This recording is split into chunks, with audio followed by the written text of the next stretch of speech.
نبی کریم رؤوف الرحیم صلی اللہ تعالیٰ علیہ وسلم، آپ امی ہیں، آپ نے مخلوق سے کچھ نہیں پڑھا، کسی استاذ کے سامنے زانو تلمذ طے نہیں کیے، اور نبی کریم صلی اللہ تعالیٰ علیہ وسلم نے کبھی سمندر کا سفر نہیں کیا، لیکن اس کے باوجود حضور نبی کریم علیہ السلام نے جو قرآن ہمیں عطا فرمایا، اس قرآن میں نہ صرف یہ کہ سمندر بلکہ کائنات کے ایسے اسرار و رموز بیان کیے گئے اور ایسے حقائق اور دقائق بیان کیے گئے کہ جن کو آج کی مشاہداتی دنیا میں تسلیم کیا جا رہا ہے۔ نبی کریم صلی اللہ تعالیٰ علیہ وسلم نے جو قرآن ہمیں عطا فرمایا، اس قرآن میں سمندر کے متعلق جو حقائق بیان کیے جا رہے، آج ان حقائق کا دنیا مشاہدہ کر رہی ہے، جو اس بات کی دلیل ہے کہ یہ کلام کسی مخلوق کا کلام نہیں، بلکہ یہ اسی خالق کا کلام ہے کہ جس نے کائنات کو پیدا کیا، جس نے سمندر کو پیدا کیا۔ آج سائنس تسلیم کرنے پہ مجبور ہے کہ سمندر میں موج، ایک موج کے بعد دوسری موج ہوتی ہے، دوسری کے بعد تیسری موج ہوتی ہے، تقریباً 10 میٹر تک ایک موج رہتی ہے، اور پھر اس کے بعد دوسری موج ہوتی ہے، وہ بھی 10 میٹر کی ہوتی ہے، اور جوں یہ موجیں بڑھتی جاتی ہیں، اس کا پانی کا دباؤ، پانی کا پریشر بھی بڑھتا چلا جاتا ہے،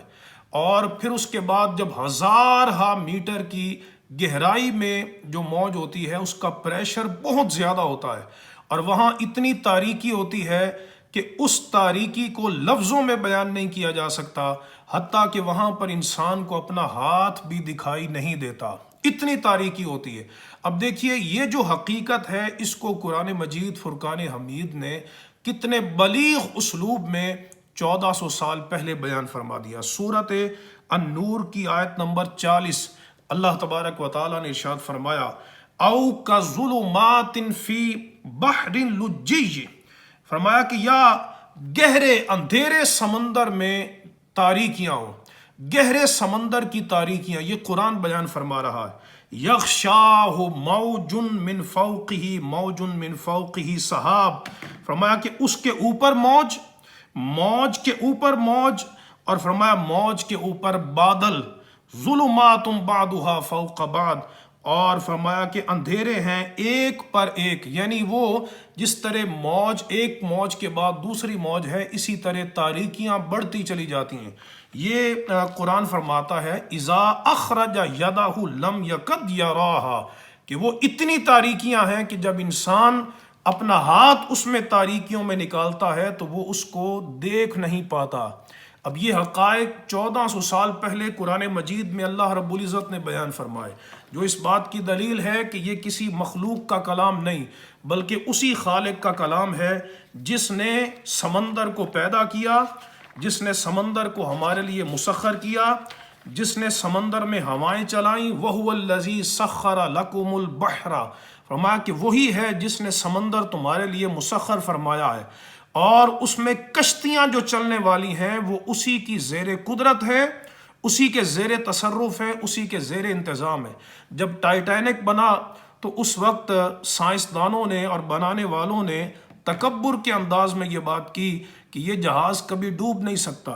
لیکن قرآن مجید میں اللہ تبارک و تعالیٰ نے اس بات کا رد کس طرح فرمایا۔ سورۃ الرحمن کی آیت نمبر 24 میں اللہ تبارک و تعالیٰ نے ارشاد فرمایا، وَلَهُ الْجَوَارِ الْمُنْشَآتُ فِي الْبَحْرِ كَالْأَعْلَامِ، فرمایا اسی کی ہیں، یعنی اسی کی ملکیت ہے، اسی کی قدرت میں ہے۔ وہ ٹائٹینک جتنا بڑا جہاز ہو، وہ اللہ تبارک و تعالیٰ کی قدرت سے خارج نہیں، اسی کی ہیں۔ الجوار، وہ جو چلنے والی کشتیاں ہیں، المنشآت فی البحر، جو سمندر میں چلنے والی اٹھنے والی کشتیاں ہیں، کل اعلام، پہاڑوں کی مثل، یعنی وہ بھلے پہاڑوں کی مثل بھی ہو جائیں لیکن وہ اللہ تبارک و تعالیٰ کی قدرت سے خارج نہیں ہیں، اس کی ملکیت سے، اس کے تصرف سے خارج نہیں۔ تو پھر دنیا نے دیکھا اس کا انجام کہ جدید سائنس ٹیکنالوجی اس کو اللہ تبارک و تعالیٰ کے قہر و غضب سے نہ بچا سکی۔ حضرات محترم، آج دنیا دیکھ رہی ہے میرے کریم نبی علیہ السلام کا یہ سچا معجزہ، قرآن مجید فرقان حمید کتنی عظیم کتاب ہے کہ میرے آقا علیہ السلام نے سمندر کا سفر نہیں کیا، آج دنیا نے دیکھا کہ ایک سمندر ایسا ہے کہ جس میں دو سمندر ہے اور ان دونوں کے درمیان آڑ ہے، اور ایک سمندر دوسرے سمندر سے تجاوز نہیں کرتا۔ قرآن مجید فرقان حمید کے دو مقامات پر اللہ تبارک و تعالیٰ نے ان سمندروں کا ذکر کیا۔ سورۃ الرحمن میں بھی ذکر فرمایا، اور اللہ تبارک و تعالیٰ نے سورۃ الفرقان میں بھی ذکر فرمایا۔ سورۃ الرحمن میں فرمایا مرج البحرین یلتقیان، فرمایا کہ اللہ نے دو سمندر بہائے، یلتقیان جو ملے ہوئے، اور فرمایا بینہما برزخ، ان کے درمیان ایک آڑ ہے، لا یبغیان، جس سے وہ تجاوز نہیں کرتے۔ فَبِأَيِّ آلَاءِ رَبِّكُمَا تُكَذِّبَانِ، تو تم اپنے رب کی کون سی نعمتوں کو جھٹلاؤ گے۔ یخرج منہما اللؤلؤ والمرجان، دوسرے مقام پر سورۃ الفرقان میں اللہ نے فرمایا وَهُوَ الَّذِي مَرَجَ الْبَحْرَيْنِ هَذَا عَذْبٌ فُرَاتٌ وَهَذَا مِلْحٌ أُجَاجٌ، فرمایا وہی ہے جس نے دو سمندروں کو جاری کیا، ایک میٹھا ہے اور دوسرا فرمایا کہ نمکین کھاری ہے۔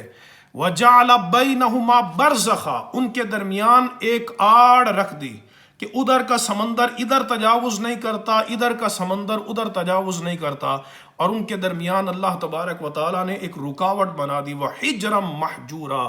اب یہ قرآن کے حقائق اس ذات نے بیان کیے ہیں جنہوں نے کبھی سمندر کا سفر نہیں کیا، جنہوں نے کسی استاد سے پڑھا نہیں، جنہوں نے کوئی کتاب تک نہیں پڑھی، وہ محبوب یہ حقائق، یہ معارف 1400 سال پہلے جب جاہلیت کا دور تھا اس وقت میں حضور نے بیان کیے، جس سے معلوم ہوا کہ قرآن مجید فرقان حمید یہ نبی کریم علیہ الصلاۃ والسلام کا ذاتی کلام نہیں ہے، بلکہ یہ اللہ تبارک و تعالیٰ کا وہ کلام ہے جو اللہ نے اپنے محبوب کے دل پر نازل کیا۔ جو لوگ قرآن کی بے ادبی کر رہے ہیں انہیں یہ سوچنا چاہیے کہ وہ کتنی عظیم کتاب کی بے ادبی کرتے ہیں، جسارت کرتے ہیں۔ اللہ تبارک و تعالیٰ ہمیں اس قرآن سے وابستگی عطا فرمائے۔